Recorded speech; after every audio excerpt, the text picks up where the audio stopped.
오늘도 하루를 주셔서 감사드립니다. 오늘 하루도 우리가 하나님의 은혜로 살았습니다. 사랑의 하나님 아버지, 매일매일 우리가 하나님의 은혜를 잊어먹고 삽니다. 하나님이 나를 얼마나 사랑하시는지, 그 하나님이 살아계셔서 오늘도 나를 통하여서 이 땅에 하시고 싶은 일이 있어서 우리를 미국까지 보내주시고 우리로 한인 동산 장로교회를 섬기게 하시고 우리에게 그 자녀들을 주시고 우리로 그 사업을 하게 하신 것을 깨닫게 해 주시옵소서. 하나님 아버지, 주님께 간절히 바랍니다. 이 저녁에도 주님의 은혜가 그리워서 이 자리에 나왔습니다. 사랑하는 성도님들, 저 천국에 가서 언젠가는 다 만날 존재들인데 이 땅에서 함께 찬양드리고 함께 성경 말씀을 나누며 아름다운 교제를 하다가 설 수 있도록 이 저녁을 하나님께서 아름답게 사용하여 주시옵소서. 마음속에 클클한 것들이 있으면 하나님 이제 보내는 중에 주님이 친히 오셔서 평강을 주시고 위로하시고 은혜로 충만케 해 주시옵소서. 귀한 시간 주심을 감사드리옵고 예수님의 이름으로 기도드리옵나이다. 아멘. 우리 옆에 있는 분들 한번 격려하십니다. 우리는 돌아갈 고향이 있습니다. 돌아갈 고향 가기 전에 우리는 이 땅을 살아야 합니다. 제가 목회하면서 우리 교회 와서 설교하면서 제가 이런 말씀들을 좀 드렸습니다. 제가 목사로서 성경을 보면서 세상 돌아가는 것, 유심히 보는 것 중에 두 가지가 있다고 그랬습니다. 세상 돌아가는 거 뭐 여러 가지가 있지만 두 가지가 있는데 그 중에 하나가 식량이 어디로 움직이는지를 제가 본다 그랬습니다. 왜 식량이 어디로 움직이는지를 보나 그러면 정말로 마지막 어려울 때 정말로 666이라는 것이 등장할 때에 뭐를 못한다 그랬습니까? 사고팔고를 못한다 그랬습니다. 딱 사고팔고를 못한다 그랬습니다. 사고팔고를 못할 때 가장 어려움 당하는 사람이 누굽니까? 예수 믿는 사람인데. 그러면 사고팔고 하는데 가장 치명적인 게 뭡니까? 제가 식량이라 그랬습니다. 지금 전 세계에 식량을 싹쓸이하는 나라가 있습니다. 식량 종자 국가에다가 어마어마한 돈을 투자해가지고 식량의 흐름을 자기 국가로 가져가는 나라가 있습니다. 그 나라는 미국도 아니고 그 나라는 소련도 아닙니다. 그 나라는 일본도 아니고 그 나라는 한국도 아닙니다. 어디예요? 중국입니다. 중국입니다. 식량의 흐름을 잘 한번 보셔야 됩니다. 식량이 언젠가 떨어지는 날이 오면은 금으로도 못 삽니다. 식량을 쥐고 있는 어떤 존재가 그거는 아무도 모릅니다. 딱 컨트롤 하면은 짐승의 표를 갖지 못한 사람들은 식량 구하기가 너무 어려워집니다. 지금 이제 그런 게 있고 또 하나 제가 본다 그러는 게 AI를 본다 그랬습니다. 인공지능이 지금 어느 정도로 가는지 뭐 며칠 전만 해도 인공지능이 어느 정도로 이렇게 되는지를 이제는 학자들도 예측을 못 하겠다고 그럽니다. 그 정도로 인공지능이라는 것이 참 세상에 있는 모든 지식들을 자기들이 습득을 해서 이제는 스스로 이제 뭘 하는 단계에 이르렀습니다. 그런데 이 인공지능이라는 것을 사용해서 드디어 공식적으로 온 나라를 감시 감독하겠다는 나라가 하나 생겼습니다. 그 나라 어느 나라 같아요? 미국도 아니고 소련도 아니고 러시아도 아니고 일본도 아니고 영국도 아니고 프랑스도 아니고 주변 다 돌아다니도 어느 나라 같아요? 이 또한 중국입니다. 중국이 9월 달에 자기 중국 베이징에서 전국 공안 회의가 열렸습니다. 그때 중국 공산당 중앙정법위원회 서기가 이런 이야기를 합니다. 인공지능은 인간이 따라갈 수 없을 만큼 정확성과 속도로 임무를 수행하고 사회 관리의 예측성과 정확성 및 효율성을 획기적으로 개선할 수 있다. 그래서 공안 부분은 테러리스트 공격과 공공안전 위험 사건들에서 포착되는 패턴을 연구하고 그러한 사건이 어디에서 일어날 수 있는지 예측하고 방지할 수 있는 분석 모델을 구축해야 한다. 그래서 뭐를 사용하겠다 그러냐 그러면 AI를 이용해서 전국적으로 감시 시스템을 돌리겠다 그럽니다. 어느 나라가요? 중국이. 옛날에는요 중국이 흐름했습니다. 선교사님들이 딱 어느 지방에서 잡히면요 나왔다가 스펠만 하나 바꿔갖고 싹 들어가도요 이 다른 공항으로 싹 들어가서 중국이 몰랐습니다. 지금은 이제는 이 AI를 사용하면요, 그런 거를 싹 바꿔도 인체, 눈동자 시스템이나 얼굴 시스템, 이런 인식 시스템이 돌아가지고요, 이제는 금방금방 이렇게 됩니다. 제가 전에부터 그랬습니다. 전에부터. 아무리 제가 성경을 봐도 마지막 시대에 하나님의 백성들을 올가매고 전 세계가 어떤 시스템 속에서 갈 때 그 짐승의 마크라는 것이 등장할 때, 그거는 666이라고 등장이 되어 있고 성경에, 그 마크를 가지지 않은 자는 성경이 딱 잘라서 얘기합니다. 매매를 못한다 그랬습니다. 매매를 못할 때 가장 치명적인 게 뭡니까? 양식이잖아요. 양식입니다. 그 양식을 누가 지고 어느 나라가 컨트롤하는지. 근데 나중에 중국이 할지 어느 나라가 할지는 아무도 모릅니다. 그런데 중국이 그런 면에 앞서 나가는 거 있잖아요. 무슨 일인지는 모르지만 자기 13억에서 16억 되는 그 인구들이 어쩌면 그게 확보가 안 되면 고생을 무지할지도 모르겠다고 생각해서 종자 컴퍼니를 어마어마하게 사들입니다. 그리고 AI에 대한 투자를요, 몇십조 원씩 해서 이제 이렇게 투자를 하고 있습니다. 세상 이렇게 지금 너무 급변합니다. 너무 급변하면 조금 미우면 이제 총 가지고 다락거리는 세상이 됐죠. 그죠? 지난 주일 저녁 때 우리 그 라스베가스에 있었던 거 다 아실 거예요. 근데 이제 금요일인데 벌써 이제 많이 잊어먹었을 거예요. 하도 세상에 일들이 많아가지고 이제 잊어먹고 또 오늘 괜찮으면 괜찮나 보다. 우리가 왜 성경 공부를 합니까? 성경 공부를 하는 주된 목적 중에 하나는 하나님이 누구신지, 그거를 우리가 성경에 있는 사건들을 이렇게 보면서 하나님이 누구신지, 그 다음에 반드시 그 다음 뭐예요? 내가 누군지, 그 다음 또 뭡니까? 그러면 하나님이 나하고 관계 속에서 나를 그렇게도 사랑하신다면 내가 이 땅을 뭐예요? 어떻게 살아야 되는지, 그게 과거 역사건 시편을 보시건 아니면 선지서를 보시건 어디를 보든지 하나님이 어떤 분인지, 그리고 내가 어떤 존재인지, 그리고 나는 이 땅을 그런 하나님이 사랑을 받는 사람이라면 예수 믿는 사람은 어떻게 살아야 되는지, 그거를 이제 염두에 보시면서 염두에 두시고 그렇게 하셔야 됩니다. 하나님이 모세를 불렀습니다. 그리고는 모세에게 이렇게 얘기합니다. 너 바로에게 가서 뭐라 그래라 그랬습니까? Let my people go.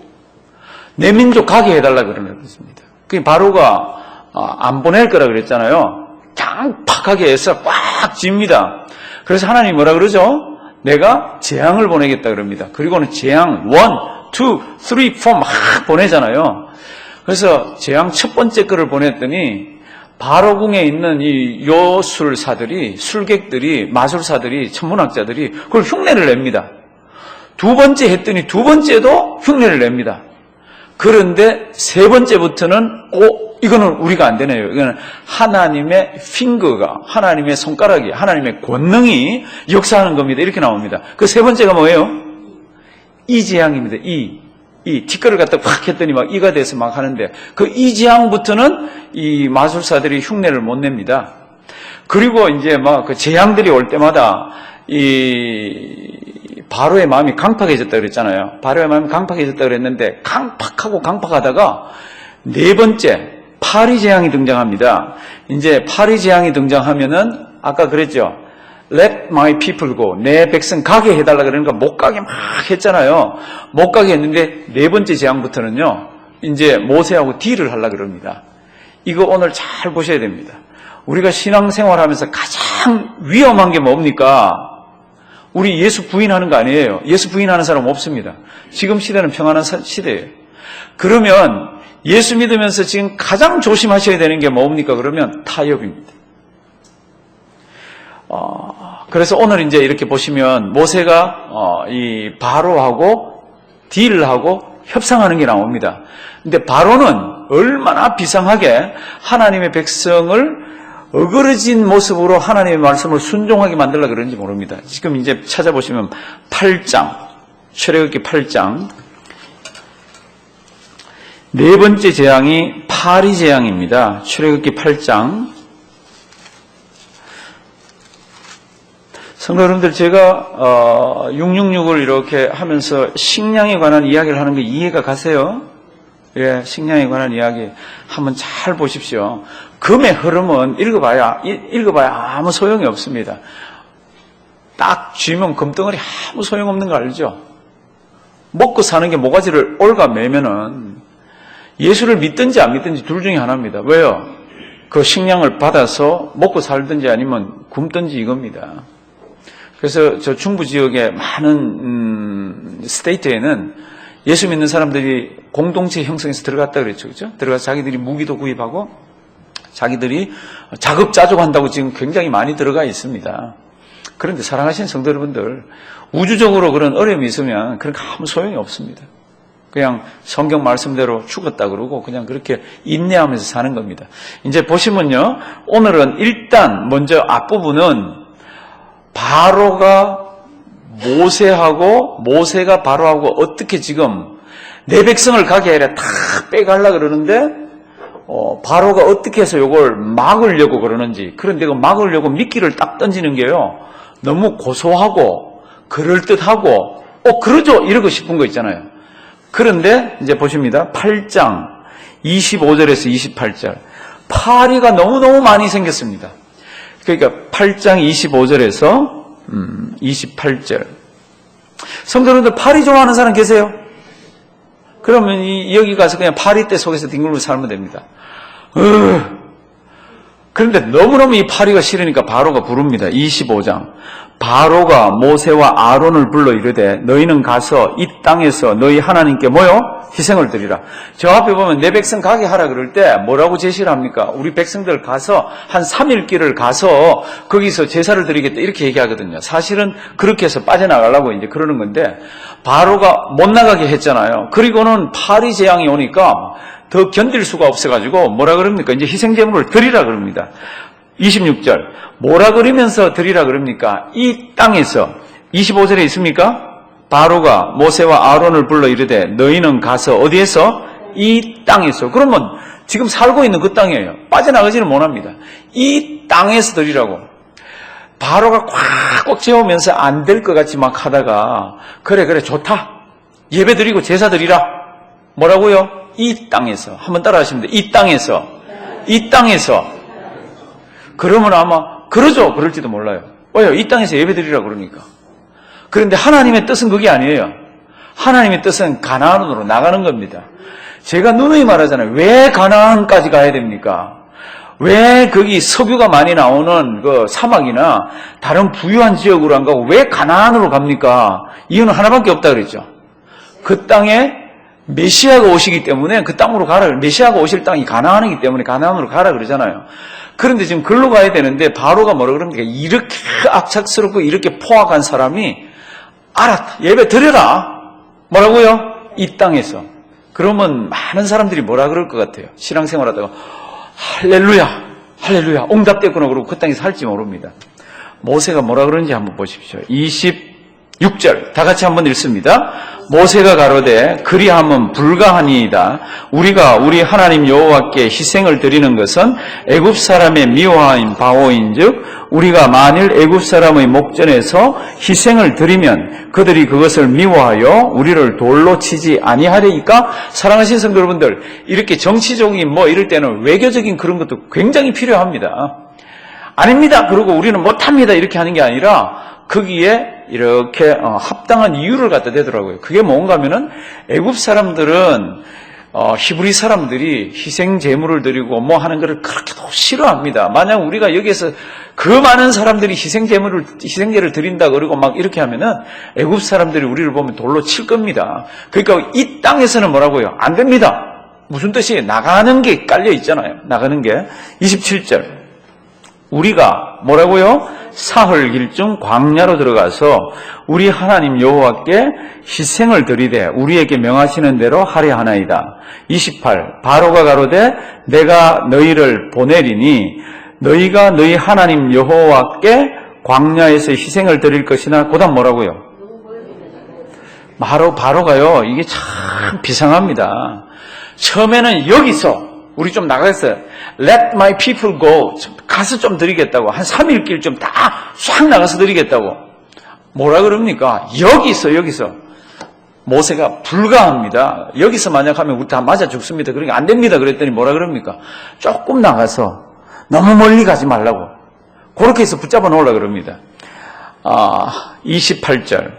너무 멀리는 가지 말라. 그런즉 너희는 나를 위하여 기도하라. 모세가 가로되 기도해서 이제 파리떼가 떠납니다. 그랬더니 이 사람이 어떻게 됩니까? 32절. 그러나 바로가 이때에도 마음을 완강케 하여 백성을 보내지 않습니다. 일단 잘 기억하십시오. 여기서 해라. 우리 나가야 되겠다. 그러니까 여기서 해라. 안 되면 밀리 가지 마라. 안 됩니다. 이제 이런 이야기들이 돼 있잖아요. 이제 9장 10장에 들어가면요. 10장에 가면은 이제 메뚜기 떼가 8번째로 등장하는 게 있습니다. 10장 8절부터 보시면요. 10장 8절.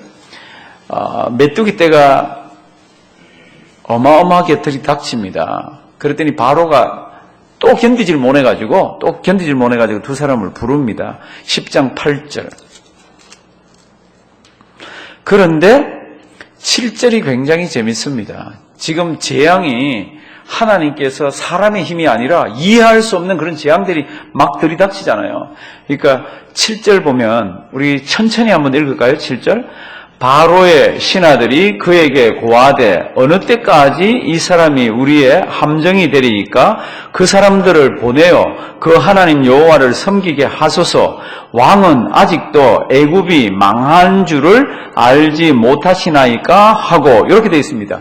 신하들이요 이렇게 가다가 우리 다 죽습니다. 왕이요 이 사람들 내보내도 괜찮잖아요. 막 그러면서 신하들이 그러는데 바로가요 가슴을 딱 닫고 있잖아요. 그래서 이 말을 듣고 바로가 또 이제 모세하고 부릅니다. 이때 재앙이 무슨 재앙이라 그랬습니까? 이때 재앙이 메뚜기 재앙입니다. 8절 뭐라 그러냐 그러면 그래 3일 길 간다 치면 그럼 누구 가냐? 이제 8절 한번 보시면 모세와 아론을 바로에게로 다시 데려오니 바로가 그들에게 이르되 다 같이 읽습니다. 가서 너희 하나님 여호와를 섬기라. 갈 자는 누구냐? 그러면 간다 그러면 대포만 가느냐? 남자만 가느냐? 애들만 가느냐? 그럼 누가 가느냐? 이렇게 이제 나옵니다. 이제 그다음 이제 모세가 대답하는 거 잘 보십시오. 이런 공부하면서 교회 속에서 어떤 사람과 만나서 교회 일을 의논하고 하는 것들이 다 이 속에 들어가 있습니다. 다 들어가 있습니다. 그런데 일단 진행되는 거는 하나님이 어떤 분이고 그 다음에 내가 어떤 사람이고 그런 것들을 염두에 깔고 보셔야 됩니다. 8절 갈 자가 누구뇨? 9절 모세가 가로되 우리가 여호와 앞에서 절기를 지킬 것인즉 누가 갑니까? 우리가 남, 여, 노, 소 그 다음 뭐요? 우, 양. 우양은 제물이잖아요. 이제 이 사람들은 지금 이제 빠져나갑니다. 출애굽하려고 그러는데 여기에 남녀 노소 할 것 없이 싹 다 나가야죠. 그런데 여기다가 우양 자기들의 재물을 남겨놓으면 어떨 것 같아요? 끊임없이 돌아가자 그럴 거 아니에요. 끊임없이 돌아가죠. 그러니까 모세가 이렇게 얘기합니다. 우리는 남녀 노소 우양까지 다 끌고 나가야 됩니다. 이제 그렇게 얘기합니다.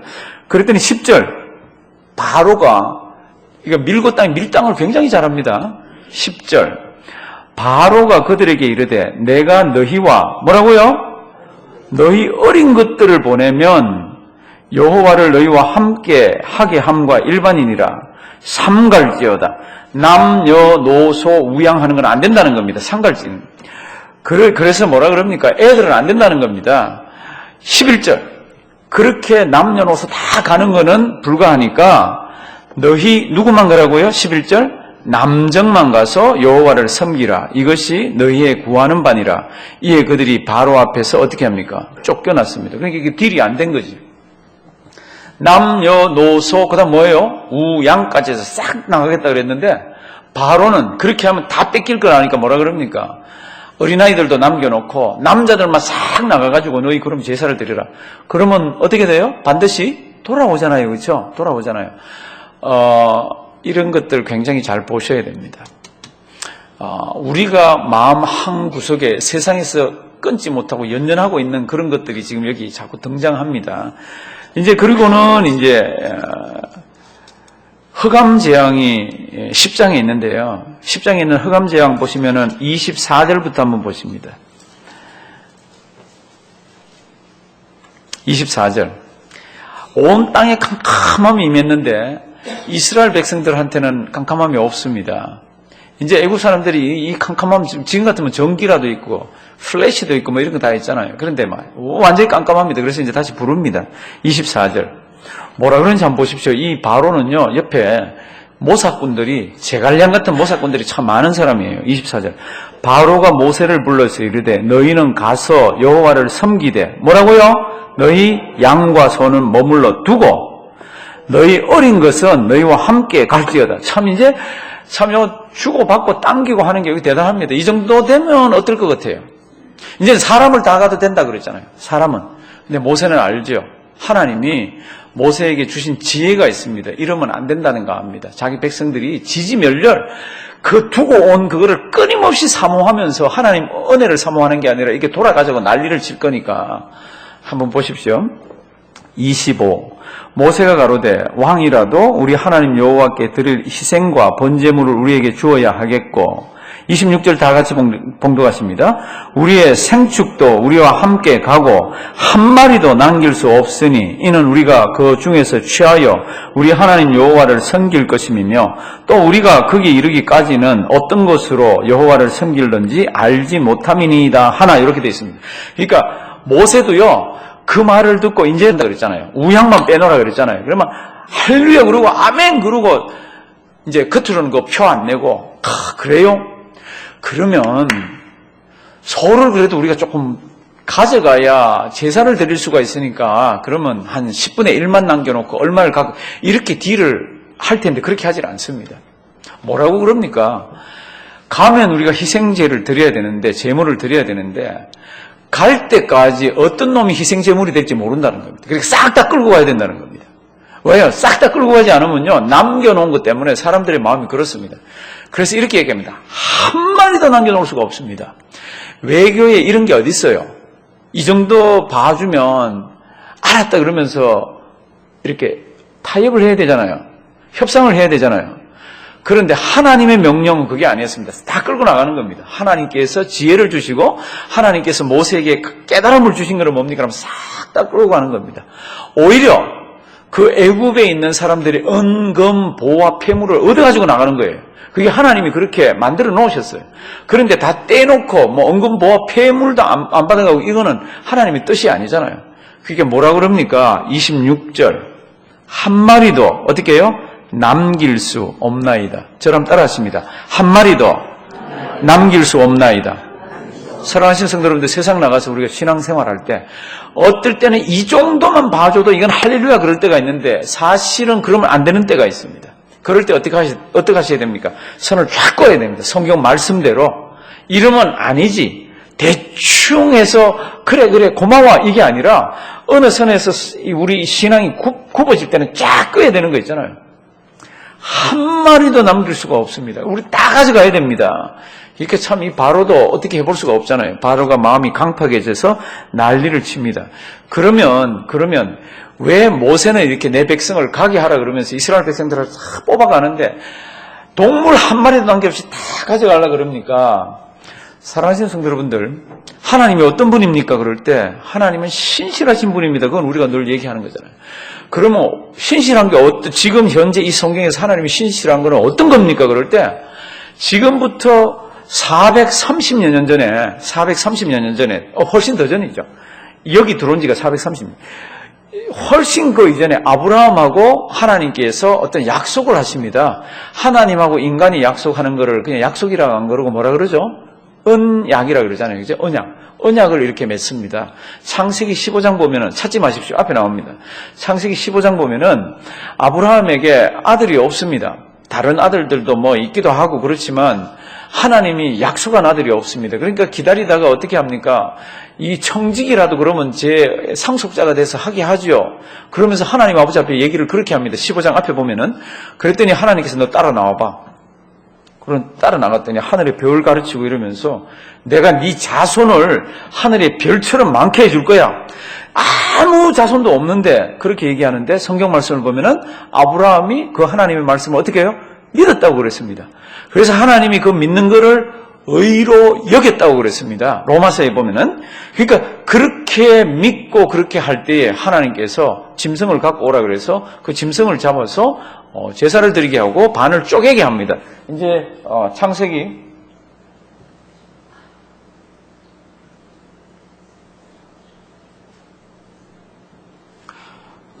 이후에 여호와의 말씀이 이상 중에 아브라함에게 임하여 가라사대 아브라함은 두려워 말라 나는 너의 방패요 너의 지극히 큰 상급이니라.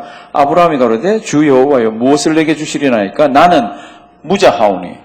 자꾸 뭐 복준다 은혜 준다 뭐 네 자식을 통해서 그러는데 나는 무자합니다. 그래서 하나님 자꾸 그런 말을 하시는데 오랫동안 그런 말씀을 하셨는데 내가 그러면 상속해 줄 수 있는 그 사람은 이 다메섹 엘리에셀이니다. 이 다메섹 엘리에셀이 누군가 하면 청직이에요.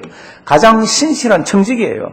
아무리 봐도 옛날 고대 사회에는 그 청직이에게 이걸 해줬습니다. 그러니까 이 청직이밖에 없는데 이 사람한테 상속해야 되는 것밖에 없다고 이렇게 나갑니다. 하나님이 나중에 이삭 주지만 이삭 와이프 누가 구하러 간지 알죠? 이 사람이 구하러 갑니다. 이 사람이 그만큼 신실했습니다. 3절 보시면요. 아브라함이 또 가로되 주께서 내게 뭐요? 실을 아니 주셨으니 자꾸 복 준다 뭐가 많아진다 그러는데 내 집에서 길리운 자가 나의 후사가 되는 그 방법 외에는 현재는 없습니다. 이제 그 얘기예요. 그때는 여호와의 말씀이 그에게 임하여 가라사대 다 같이 읽습니다. 그 사람은 너의 후사가 아니라 내 몸에서 날 자가 내 후사가 되리라 하시고 씨가 아무도 없는데 네 몸에서 날 자가 근데 뭐 나이가 지금 엄청 많이 들었죠. 그러니까 아브라함이 하나님 왜 그러시나 이제 그런데 5절 보십시오. 그를 이끌고 밖으로 나가 가라사대 다 같이 읽습니다. 하늘을 우러러 무뼈를 셀 수 있나 보라. 또 그에게 이르시되 내 자손이 이와 같으리라. 아멘. 하늘을 우러러 무뼈를 셀 수 있나 보라. 사랑하시는 성도 여러분들, 하나님께서 아브라함은 이렇게 다루셨어요. 네 씨가 지금 한 명도 없는데 계속 뭐 내 후사가 내 씨가 뭐 이렇게 나가잖아요. 그러니까 하나님 왜 그러세요? 저한테는 씨도 없는데 그러면 우리 집에서 길리온 청직이 이 사람한테 그러면 내 재산을 상속을 다 해줄까요? 그럴 때 너 좀 나와라. 그리고 하늘을 바라보면서 씨가 없는데도 저렇게 많을 거라 그럽니다. 아브라함이 그걸 믿더라고요. 아무 자기 몸에는 근거가 없고 어떻게 할 수 있는 그게 없는데 그리고 자기 와이프도 아무것도 없잖아요. 근데 그걸 믿더라고요. 그거를 믿었더니 6절 너무너무 최영석 집사님 이게 약이 떨어졌나 봐. 약 떨어지면 목사가 이 대가리에 손 얹고 기도하고 이러다 아무 소용없어. 그러니까 이게 약 좀 보내줘요. 6절 아브라함이 이 여호와께서 하신 말씀을 여호와를 어떻게 합니까? 믿으니 여호와께서 이를 그의 뭐로요? 의로 여기시고. 사랑하시는 성도 여러분들, 이 의라는 거는 대단한 표현입니다. 법정 용어잖아요. 인생이 법정에 섰을 때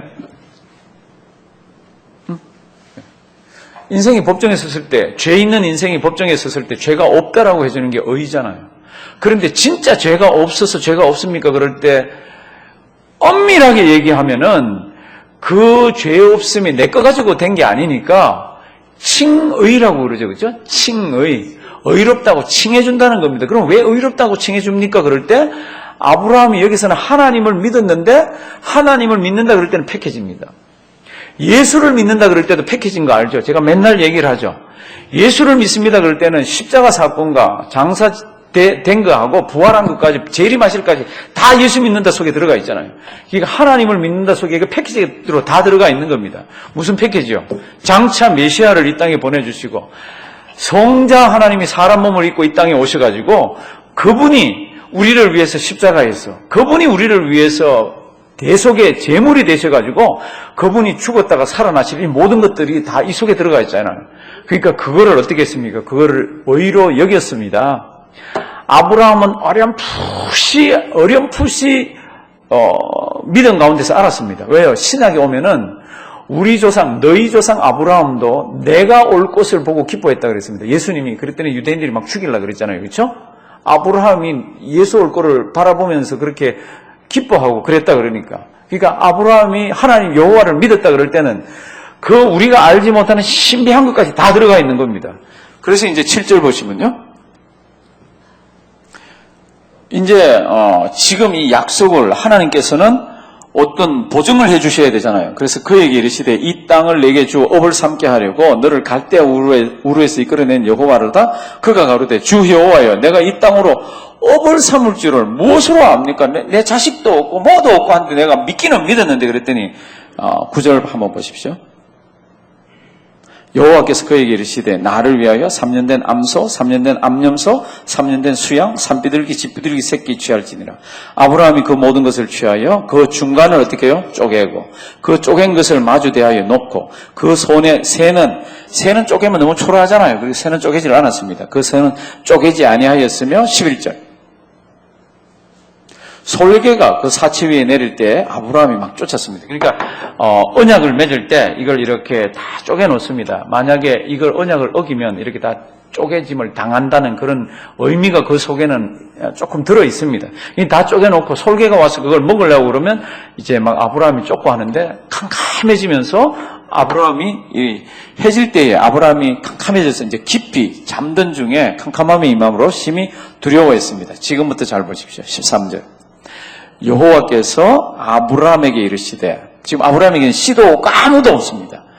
너는 정령이 알라. 내 자손이 이방에서 어떻게 해요? 객이 되어 그들을 섬기겠고 그들은 얼마요? 400년 동안 내 자손을 괴롭게 하리니. 이게 이제 요셉이 들어가서 요셉을 알지 못하는 왕이 나고 그러는 그 과정을 얘기하는 겁니다. 정확하게 몇 년입니까? 430년입니다. 그럼 왜 여기 400년입니까? 그럴 때 성경을 이렇게 기록하고 쓰는 사람들이 어떨 때는 대충 연도를 이렇게 얘기하는 경우가 있습니다. 내 후손이 400년 동안 거기에서 괴롭힘을 당하고 그 섬기는 나라를 내가 징치할지며 그 후에 다 같이 읽습니다. 내 자손이 큰 재물을 이끌고 나오리라. 400년 동안, 430년 동안 종살이를 하게 되는데 어떻게 종놈들이 큰 재물을 끌고 나옵니까? 불가능한 얘기입니다. 아무도 이해를 못합니다. 그런데 하나님이 이거를 언약으로, 약속으로 딱 주셨어요. 그리고는 15절. 너는 장수하다가 평안히 조상에게로 돌아가 장사될 것이요. 지금 자손도 없고 지금 씨도 없는데 내 자손은 몇 대 만에? 4대 만에. 요새는 한 대를 제너레이션을 30으로 보잖아요. 그런데 옛날 이때는 오래 살기 때문에 한 대를 한 100년 정도로 봤습니다. 내 자손은 4대 만에 이 땅으로 돌아오리니 이는 아모리 족속의 제약이 아직 관영치 아니함이니라. 이 아모리 족속은 가나안에 사는 족속들입니다. 가나안의 이 땅에 죄를 어마어마하게 짓는 민족이 앞으로 일어날 텐데 그 속에 이스라엘 백성들이 함께 있으면 다 섞여가지고 삽니다. 그러니까 따로 구별해서 지금 이제 하나님께서는 먼 훗날에 이제 그들만 빼내기 위해서 지금 하나님께서는 애굽에 보낼 것을 얘기하고 있습니다. 17절. 해가 져서 어두울 때에 연기나는 풀무가 보이며 타는 횃불이 쪼갠 고기 사이로 지나더라. 타는 횃불이 여호와 하나님이 지나가는 것을 얘기합니다. 다 같이 읽습니다. 그날에 여호와께서 아브라함으로 더불어 언약을 세워 가라사대 내가 이 땅을 애굽 강에서부터 그 큰 강 유브라데까지 내 자손에게 주노니 이렇게 되어 있습니다. 사랑하시는 성도 여러분들, 아브라함에게 이걸 주셨습니다. 그리고 이삭이 태어났습니다. 야곱이 태어났습니다. 그리고는 야곱의 12아들이 있고 요셉이 태어났습니다. 이 이야기를 아버지가 아들에게 전해줬습니다. 요셉이 이 내용을 너무너무 잘 압니다. 요셉이 죽는 장면을 한번 보십시오. 어떻게 되어 있는지. 자기 임종시에 거기 둘러있는 사람들에게 뭐라 그럽니까? 내가 죽으면 내 해골을 여기 갖다 묻으라고 했습니다. 그러나 너희가 언젠가 하나님이 팍하다 하시면, 하나님이 너희를 찾아오시면, 하나님이 너희를 와서 인도해 내시는 그날에는 내 해골을 파내가지고 내 해골을 거기에 가져가라고 그럽니다. 그러니까 아브라함의 후손들이 아브라함을 통해 가지고 이거를 믿음으로써 머릿속에 딱 집어넣고 있잖아요. 나중에 모세가 이 출애굽에서 갈 때 보면 모세가 이걸 안고 가잖아요. 요셉의 해골을 안고 갑니다. 사랑하시는 성도 여러분들, 하나님은 어떤 분입니까? 수백 년 전에 약속하셔도 약속을 지키시는 분이더라고요. 수백 년 전에 하시더라도. 우리 예수 언제 믿었습니까?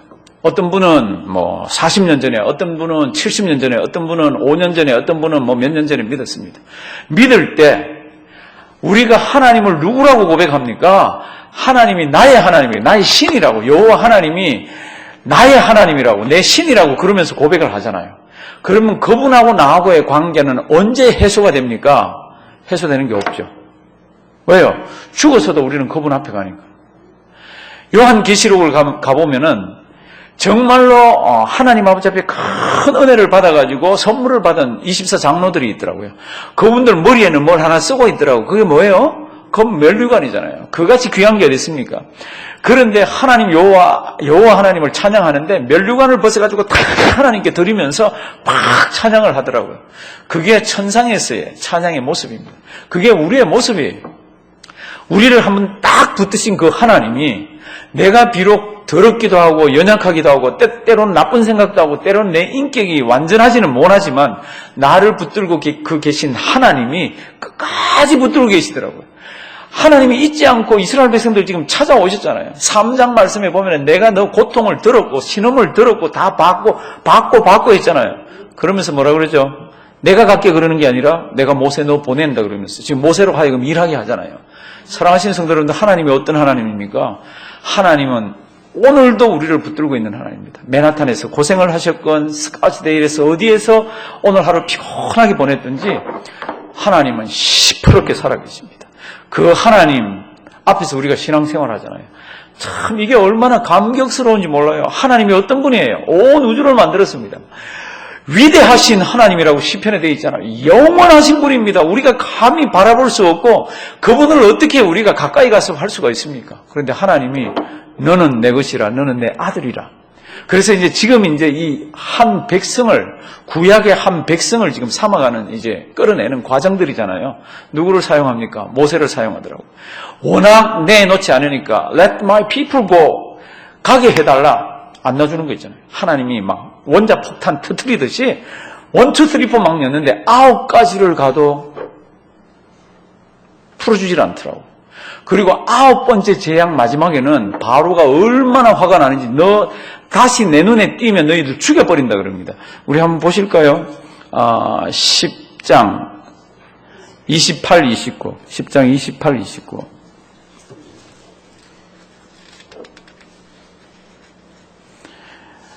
이게 이제 9번째 재앙 할 때입니다. 모세에게 이르되 너는 나를 떠나가고 스스로 삼가 뭐라고요? 다시 내 얼굴을 보지 말라. 내 얼굴을 보는 날에는 죽으리라. 모세가 가로되 왕의 말씀이 옳으니이다. 다 같이 읽습니다. 내가 다시는 왕의 얼굴을 보지 아니하리이다. 제가 수수께끼 하나 내겠습니다. 두 사람 또 만나요, 안 만나요? 만나요, 안 만나요? 너 내 앞에 나타나면 죽인다고 그랬는데 누가 불러요? 자기가 부릅니다. 자기가 부릅니다. 사람 뜻대로 안 되는 거 알죠? 사람 뜻대로 안 되는 거. 이제 11장 들어가면은 이제 이 일 하나 있고 나면은 반드시 너희를 내보낼 거라고. 이 일은 일어나야 되는 겁니다. 11장 둘째 줄. 이제 한 가지 재앙을 이렇게 되어 있죠. 한 가지 재앙을 바로와 애굽에 내린 후에야 그가 너희를 여기서 보낼지라. 그가 너희를 보낼 때에는 여기서 뭐라 그랬습니까?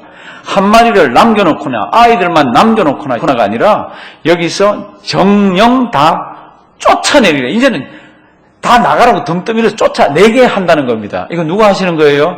하나님이 하시는 거죠. 하나님이 하시는 거예요. 참 우리 하나님은 정말로 위대하신 분입니다. 그냥이 아니라 그냥 우리는 이해할 수 있는 게 내가 경험한 범위와 성경이 이야기해주는 범위인데 성경은 성령 하나님이 가르쳐주지 않으면 이거를 나의 경험같이 해서 이거를 영적으로 보기가 어렵습니다. 그러니까 내가 하나님 아버지 앞에 서서 그분이 얼마나 위대하고 크신지를 경험한 분들은 이런 것들이 쉽게 이해가 되어집니다. 우리 하나님은 어마어마한 하나님이잖아요. 그분이 바로가 정말 안 된다 그러는 데는 뭐라 그러면 다 쫓아낼 거라고, 다 쫓아낼 거라고.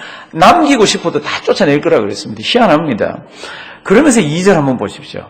백성에게 말하여 한두 개 남겨놓으라 그랬던, 동물은 남겨놓으라 그랬던 그 사람들이 백성에게 말하여 남녀로 각기 이웃들에게 뭐요? 은근 폐물을 구하게 하라. 그러면은 애굽 사람들이 그걸 다 주면서 어서 가라고 그럴 거라는 겁니다. 다 주면서 어서 가라고 그럴 거라는 겁니다. 4절.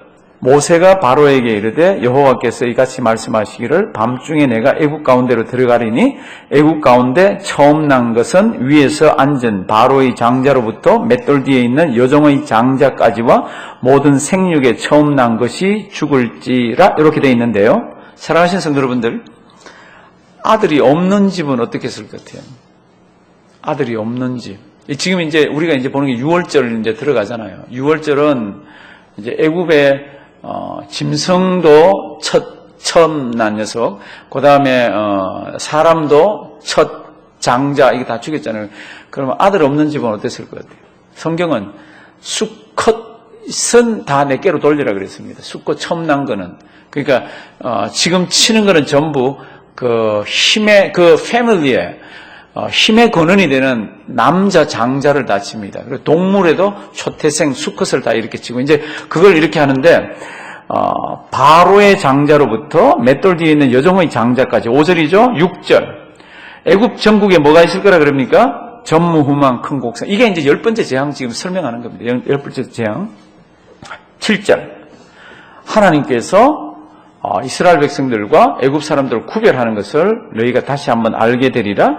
이제 그런 이야기들을 쭉 하다가 12장으로 들어갑니다. 12장으로 들어가면은 여호와께서 애굽 땅에서 모세와 아론을 불러서 하는 말이 요번 달부터 너희는 달의 시작 첫 달이 되게 하라. 이제 요번 달부터가 이제 6월 달이 들어가는 겁니다. 6월절 이야기는 우리가 상세히 다루지는 않아도 성도 여러분들이 성경을 보시면서 상세히 보셔야 됩니다. 왜 그렇습니까? 6월절 일어나는 이 사건 속에 장차 한 1440 몇 년 뒤에 올 우리 주 예수, 우리의 구세주 예수 그리스도의 모습이 너무너무 많이 담겨 있기 때문에 그렇습니다. 3절 보시면요. 너희는 이스라엘 회중에게 고하여 이르라. 이달 열흘에 너희 매인이 모여 어린 양을 취할지니 각 가족대로 그 식구를 위하여 어린 양을 취해야 돼. 그러니까 그달 10일 날 이제 어린 양이 흠이 없는 것을 다 봐서 이렇게 합니다. 그리고는 며칠까지 기다립니까? 4일 정도 기다립니다. 14일 날 그리고 6월절이 될 때까지 딱 기다립니다. 왜 그렇게 기다립니까?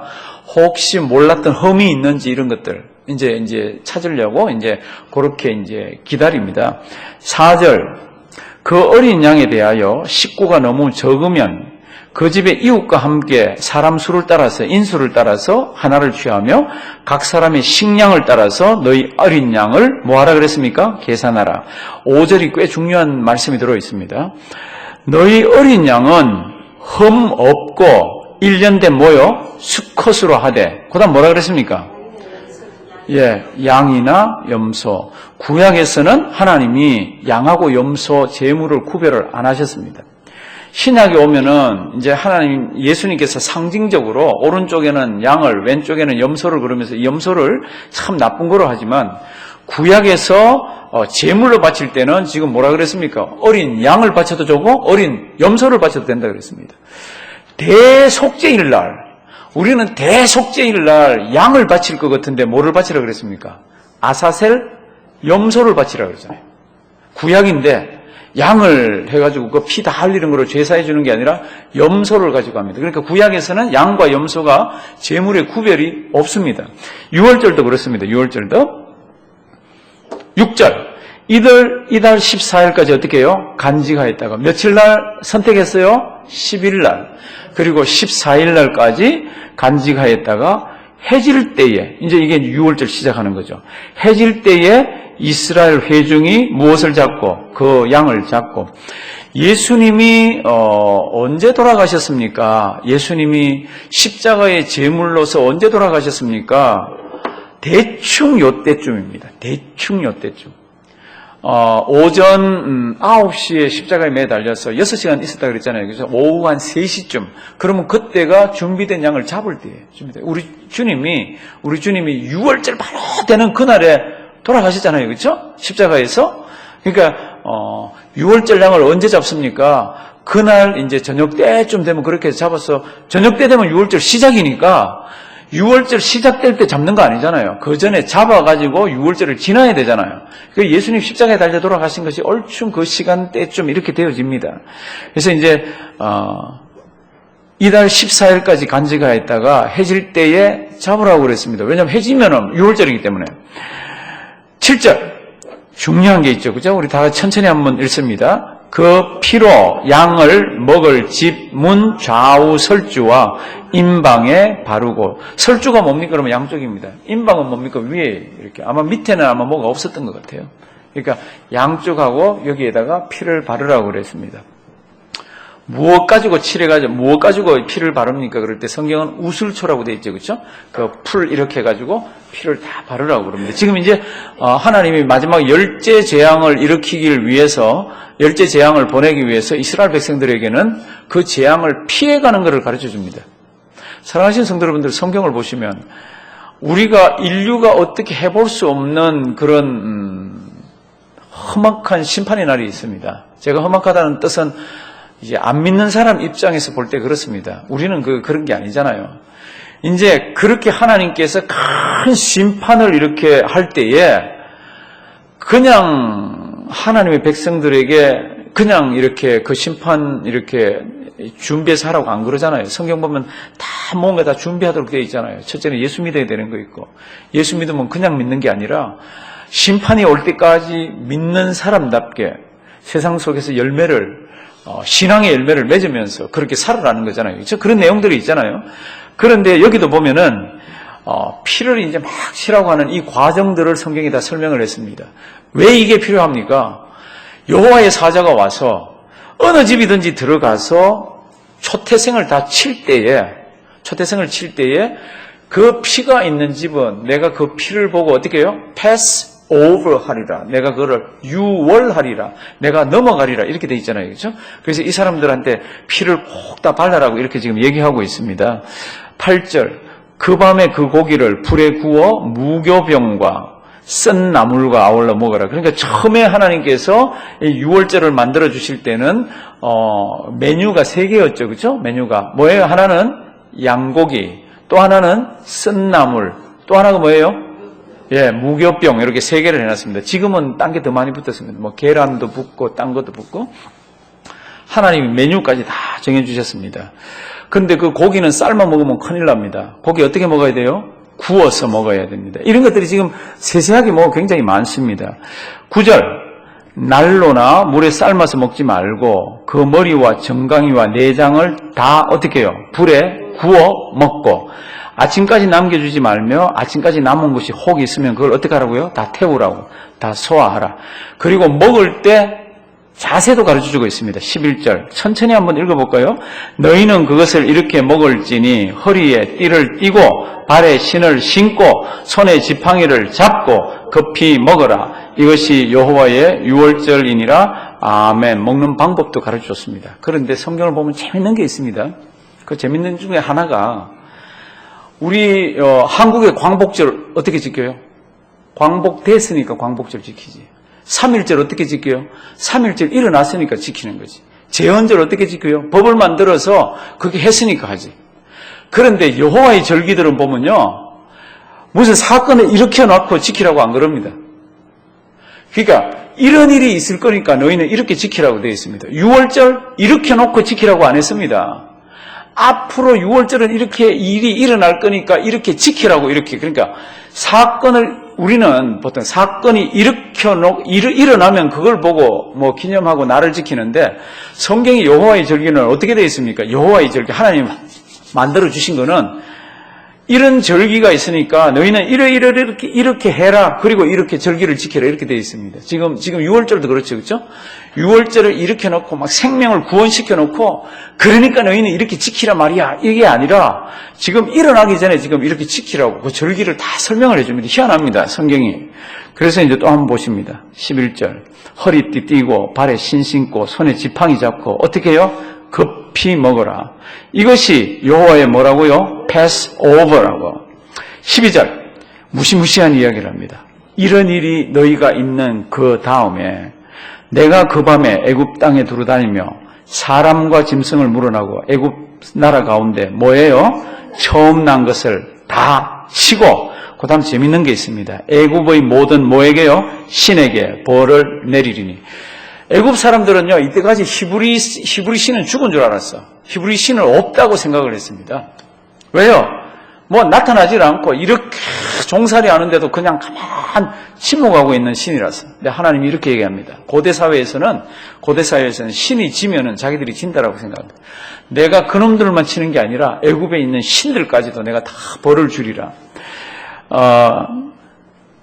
12절, 13절. 내가 애굽 땅을 칠 때에 뭐라고요? 그 피가 너희의 거하는 집에 있어서 너희를 위하여 표적이 될지니라. 다 같이 읽습니다. 내가 피를 볼 때에 너희를 넘어가리니 재앙이 너희에게 내려 멸하지 아니하리라. 아멘. 유월절은 BC 1446년에 일어났다고 그럽니다. 보수주의 학자들은 BC 1446년에 출애굽했으니까 지금 오늘 밤에 이제 나가잖아요. 이렇게 하고 이제 BC 1446년에 이제 6월절 하고 나가는데 이제 일어났는데 그래서 하나님께서 피가 없는 집은 다 갖다 막 애굽에 있는 사람들 다 한번 뒤집어 엎었는데 옛날 이야기지만 지금은 어떤 것 같아요? 이런 일이 또 있을 것 같아요? 없을 것 같아요? 지금은 피 바른 집을 넘어가는 게 아니지만 피 바른 집을 보고 넘어가는 주님이 아니라 이제는 그가 십자가의 피 공로를 의지하고 있나를 가지고 어떻게 합니까? 심판에 세워가지고 주님이 이걸 물으신다고 그랬습니다. 이게 참 구약이나 신약이나 원리는 똑같습니다. Without shedding of the blood, there is no forgiveness. 피 흘림이 없은즉 뭐가 없다고요? 사함이 없느니라.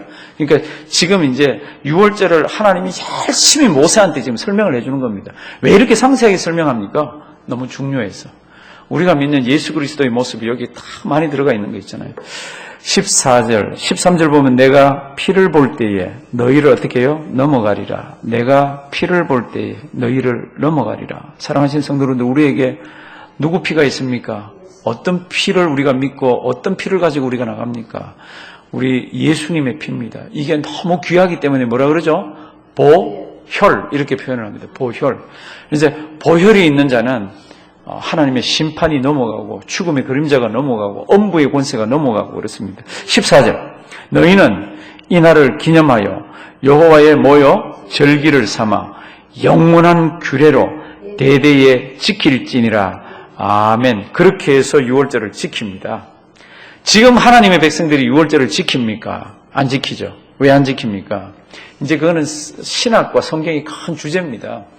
구약의 어떤 절기들이나 사건들이나 이런 것들이 신약에서 안 지키면서 그 뜻은 가지고 있는 게 있습니다. 그러니까 어떤 것들이 컨티뉴이티가 있고요. 디스컨티뉴이티가 있습니다. 죄송합니다. 이 용어를 써서. 그래도 미국에 살면 그건 알겠지 뭐. 안식일, 우리 안식일 안 지키잖아요. 뭐 지킵니까? 주일 지킵니다. 그럼 이게 디스컨티뉴이티예요. 그런데 컨티뉴이티가 있습니다.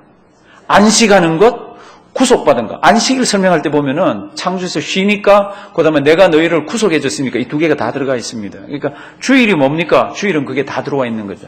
그러니까 디스컨티뉴이티가 있고 컨티뉴이티가 있습니다. 6월절 우리 안 지킵니다. 지금은 뭐 하죠? 성찬식 하잖아요. 6월절 성찬식 디스컨티뉴이티죠. 이게 지금 6월절을 안 지키니까. 그런데 6월절의 정신이 이 성찬식 그대로 들어가 있습니다. 할례 지금 안 합니다. 그러나 디스컨티뉴이티지만 할례의 컨티뉴이티가 있습니다. 그게 뭡니까? 그러면 세례. 그러니까 성경은 이렇게 되어 있어요. 제가 그 다음은 우리가 커피도 마시 좀 쉬어야 되잖아요. 성도 여러분들, 우리 쉬는 시간 잘 활용하셔야 됩니다. 제가 왜 이 성경 공부하는데 쉬는 시간을 이렇게 많이 주나 하면은 성경이 그렇게 가르칩니다. 위로는 하나님 잘 섬기고 옆으로는 뭐예요? 너희 주변에 있는 사람들 참 사랑 많이 하다가 오라고. 근데 만나지도 않고 커피도 한잔 안 하고 그런데 무슨 사랑을 어떻게 합니까? 눈짓으로 나 저분 사랑하는데 이거 아니잖아요. 드세요 그러고 이렇게 잠정이 왔다 갔다 하고 뭐 그런 것들이 좀 필요하잖아요. 그래서 제가 지금 30분인데 50분까지 오늘 쉽니다. 커피 마시고 제가 기도드립니다. 하나님 너무 감사드립니다.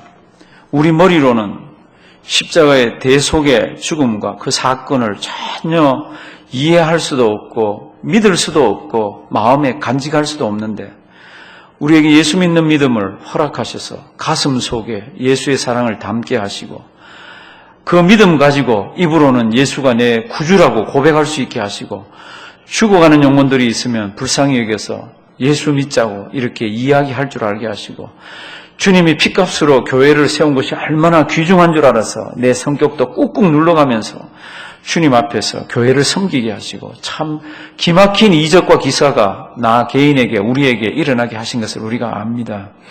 주님 앞에 설 때까지 믿음 흔들리지 말게 하시고 이 땅에 무슨 일이 일어나더라도 우리 고향은 저 하늘이라 본향 돌아갈 것 기억하면서 승리하는 우리 되게 해 주시옵소서. 이제 잠시 우리가 쉽니다. 오늘도 간식을 대접하는 가정 주님께서 기억하시고 만복으로 더하여 주시옵시되 특별히 우리 간식 대접하는 가정에 새롭게 결혼한 가정 오늘도 기억하시고 하나님 아버지 앞에 큰 영광 올려드리며 하나님 여러 가지가 좋은 소식들이 오갈 수 있도록 도와주시옵소서. 하시는 사업 기억하시고 또 하나님께서 힘들지 않게 하시고 또 여러 하나님의 돕는 손길들을 통하여서 주님 앞에 설 때까지 기쁨으로 신앙생활하게 하여 주시옵소서. 우리는 이것 먹고 마시며 즐겁게 하나님과 영광 돌리게 하시고 하나님 신앙생활하는 맛을 또 쉬면서 나누게 하여 주시옵소서. 귀한 시간 주심을 감사드리옵고 예수님의 이름으로 기도드리옵나이다. 아멘.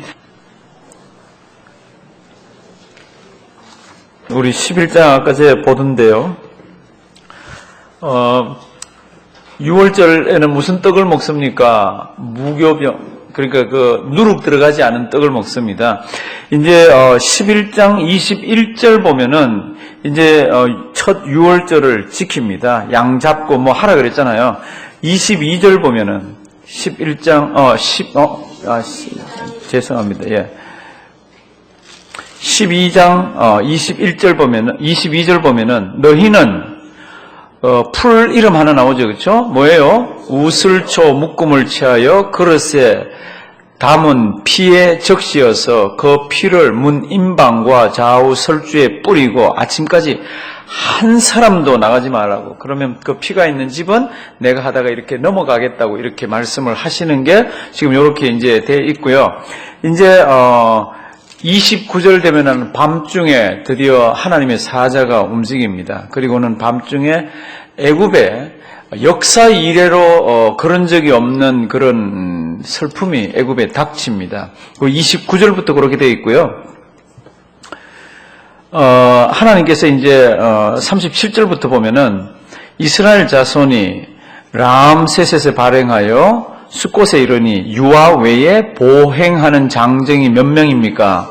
60만. 요거는 이렇게 외워놓으셔야 되죠. 장정 60만 명이 지금 이제 빠져나갑니다. 그리고 40절 한번 보시면은 이 사람들이 애굽에 들어와서 몇 년이 지났습니까? 이스라엘 자손이 애굽에 거주한 지 몇 년요? 430년. 아까 아브라함한테 400년이라고 그랬잖아요. 그렇게 이제 하나님께서 이렇게 대충 이렇게 정해주셨는데 정확하게는 430년. 41절. 430년이 마치는 그날에 여호와의 무엇이요? 군대가. 이거 오합지졸을 군대라고 불러준다 그랬잖아요. 그러니까 하나님의 백성들은 예수 믿기 시작하면은 그때부터 군대 생활 시작하는 겁니다. 그럼 우리는 죽을 때까지 군인이에요. 신구약 통틀어서 그렇습니다. 신구약을 통틀어서. 그래서 이제 여호와의 군대가 빠져나갑니다. 43절 쭉 보면은 특별히 46절 그 6월절 먹을 때 한 집에서 먹되 그 고기를 조금도 집 밖으로 내지 말고 뼈도 어떻게 해요? 꺾지 말죠. 예수님 뼈가 꺾였습니까? 안 꺾였습니까? 안 꺾였죠. 이렇게 예수님 죽은지 이걸 확인하기 위해서 이렇게 왔다가 강도들은 죽은지 살았는지를 꺾습니다. 근데 예수님한테 오니까 다 죽어 있으니까 옆에 창으로 쿡 찔러서 물하고 피만 쭉 이렇게 흐르게 하고 이건 꺾질 않습니다. 왜 안 꺾습니까? 지금 여기 6월절 양은 뼈를 꺾지 않게 되어 있습니다. 근데 6월절 양으로 오신 예수님이 뼈가 꺾이지를 않고 이렇게 달리십니다. 51절 그 같은 날에 여호와께서 이스라엘 자손을 그 군대대로, 이 군대라는 말 잘 이렇게 묵상을 많이 하시기 바랍니다. 나는 뭔가 그럼 군인이에요. 하나님의 군인입니다. 저랑 따라 하십니다. 나는 군인입니다. 신약에 오면 그게 많죠. 군인은 어떤 존재들입니까? 딱 이 정신이 받아가지고 싸울 수 있는 준비가 되어 있어야 됩니다. 누구하고 싸워야 되죠? 예, 마귀와 싸워야 되지, 나 친구하고 싸우면 안 되잖아요. 우리 몸에 어떤 기관들이 아니면 뭐 이렇게 면역 체계가 우리 몸을 공격하는 경우가 있습니다. 그걸 자가 면역 뭐라고 그러더라고. 그거 걸리면 큰일 나죠. 이 자기가 좋은 세포를 막 이렇게 공격하니까. 근데 이제 군인이라 그럴 때는 싸움이 있는데 누구하고 싸웁니까? 마귀의 무리들과 악한 무리들과 이렇게 싸웁니다. 이제 그걸 이렇게 하면서 무교절 지키는 게 쭉 나오고 11절 가면은 초태생은 하나님께서 다 내 거라고 그럽니다. 왜냐하면 살려주셨기 때문에. 그리고 17절로 가면은 우리가 아는 대로 출애굽할 때 구름 기둥과 무엇이 있습니까?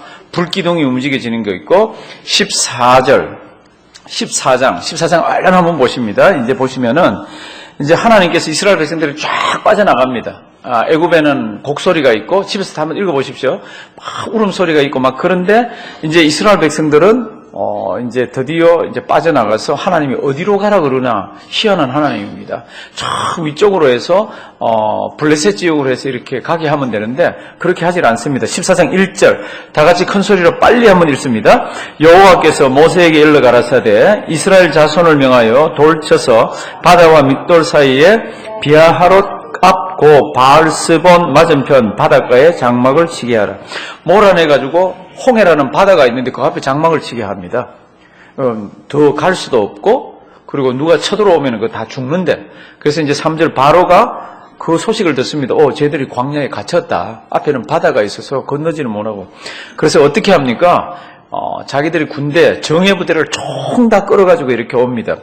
11절 보면은 이렇게 해서 하나님 앞에서 이 사람들이 구원을 받고 이 사람들이 드디어 해방이 됐는데 11절 처음으로 원망불평합니다. 11절 그들이 또 모세에게 이르되 애굽에 매장지가 없으므로 당신이 우리를 이끌어내어 이 광야에서 어떻게 해요? 죽게 하느냐? 어찌하여 당신이 우리를 애굽에서 끌어내서 죽게 하느냐고 막 원망불평이 막 쏟아져 나옵니다. 하나님의 은혜를 맛보았는데요. 금방 불편하면 이렇게 막 원망불평하는 게 하나님의 백성입니다. 근데 우리가 아는 대로 이제 다음 시간에 보겠지만은요. 이제 하나님께서 이 애굽 이걸 갈라서 이게 넘어가게 하잖아요. 홍해를 갈라서 하나님이 지나가게 합니다. 그리고는 홍해 물을 어떻게 하죠? 닫아버립니다. 왜 홍해를 지나가게 합니까? 그리고 홍해를 갈랐다고 왜 닫아버립니까? 왜 그런 것 같아요? 다시는 돌아올 수가 없습니다. 이제는 가면 이제 홍해 건넜다 그러면 다시는 돌아오지 못하는데 희한합니다. 이스라엘 백성들은 끊임없이 어디를 보고 원망불평합니까? 우리 애굽에 있을 때는 떡도 먹었고 애굽에 있을 때는 고기 가마 옆에 있었고 바로 14장 15장 되면 그렇게 나옵니다. 하나님께서는 다시는 건너오지 못하게 홍해를 갈랐다가 애굽 사람들 다 죽여버리고 이렇게 했는데 혹시 바이킹이라고 아시죠? 바이킹이 참 극악무도한 해적들입니다. 그런데 이놈들이 해적질을 하다가 머리가 굉장히 좋습니다. 영국이 바이킹의 후손들이잖아요. 이 바이킹들이 막 해적질을 하다가 하나 깨우친 게 있습니다. 우리 이렇게 살다가는 다 바다에서 죽든지 싸우다가 죽는다. 좋은 땅을 만나고 그게 좋은 여자들이 있으면 우리가 정착하자. 그러니까 정착을 하는데 좋은 땅 개척에서 정착을 하든지 아니면 정복에서 정착을 하든지 우리는 좋은 뭐가 있으면 그게 정착하자. 그리고는 바이킹 배들이 나갈 때마다 이제 그렇게 해서 이제 갑니다. 그렇게 해서 거기에 딱 정착을 하는 제일 처음이 뭔지 아세요? 그 땅에 정착을 딱 하면 타고 온 배를 불질러 버립니다. 타고 온 배를 없애버립니다. 왜요? 타고 온 배가 있으면 자꾸 또 거짓하고 또 돌아오고 싶어 할 거 아니에요. 타고 온 배를 불질러 버립니다. 왜요? 이 땅에서 더 좋은 삶을, 이 땅에서 이제는 다시는 그런 짓을 안 하고 하는 그를 위해 가지고 바이킹들이요 배를 불을 질러 버린다니까. 홍해를 하나님께서 왜 갈랐습니까? 그리고는 지나가게 하기에는 왜 홍해를 덮어버리고 애굽 사람은 죽게 만들었습니까? 이적과 기사를 체험하기 위해서. 맞아요. 그런데 더 큰 이유 중에 하나는 다시는 애굽 땅으로 이스라엘 백성들이 다시는 이렇게 해서 돌아오지 못하도록 만들었습니다. 하나님의 백성들은요, 예수 믿으면 옛날의 것들은 버려야 됩니다. 끊을 거 끊고 버릴 거 버리고 안 할 것 안 하고 하는 그게 있어야 정말로 신앙이 괜찮은 사람입니다. 하나님의 백성들이요, 홍해를 건넜는데 계속해서 애굽에 있을 때 이거는 진짜 좋지 못한 거죠. 하나님이 엎어버리잖아요, 그 사람들. 그렇죠? 그러니까 우리도 예수 믿고 난 뒤에 버려야 되는 것들이 있으면 불태워버리셔야 돼요. 그게 뭔지. 하나님께서 엘리사를 부릅니다. 막 농사 짓고 있는데 엘리사가 부자예요. 그래서 이제 엘리야를 따라가면서 이제 따라가잖아요. 한 게 뭔지 아세요? 자기가 농사 짓던 그 농기구 있잖아요. 그거 다 불태워버립니다. 그리고는 소를 잡아버립니다. 소를 잡아가지고 불태워가지고 친구들 불러가지고 제사도 드리고 친구들하고 나눠 먹어버립니다. 다시는 일로 안 돌아오는 거지. 다시는. 그러니까 하나님께서는 옛날에 농사 짓던 그 농기구도 쥐고 주님도 따라하고 하는 걸 원치를 않으세요. 딱 하나님 아버지 앞에서 결단하면서 하나님의 백성이 되셨으면 요단을 건너든 홍해를 건너든 건너버리면 뒤로는 못 가는 거 있잖아요. 그렇게 돌려보내질 않습니다. 우리 잘 묵상하시고요. 우리 신앙생활할 때 혹시 예수 믿기 전에 이런 거 버려야 되는 것들이 있는데 그냥 쥐고 있으면요. 홍해 지날 때 버리듯이 다시는 못 돌아오듯이 다 끊으셔야 됩니다. 그게 지혜로운 분입니다. 오늘 이 말씀 잘 기억하시고요. 주님 앞에 설 때까지 또 승리하시기 바랍니다. 살아계신 하나님, 참 귀한 말씀 주셔서 감사드립니다. 언젠가 우리 손에서, 언젠가 우리 집에서, 언젠가 교회에서 하나님의 말씀이 싹 없어질 때가 있을지도 모릅니다. 우리는 모르지만 그 어려운 시절이 다가오기 전에 말씀 많이 보게 하시고 기억하게 하시고 자녀들에게 말씀 많이 가르치는 우리 되게 해 주시옵소서. 어두운 밤길 헤어져서 갑니다. 밤에 잠을 자면서도 하나님께 영광을 올려드리고 주님이 구원해 주신 것 기뻐서 감사하는 우리 되게 해 주시옵소서. 예수님의 이름으로 기도드리옵나이다. 아멘.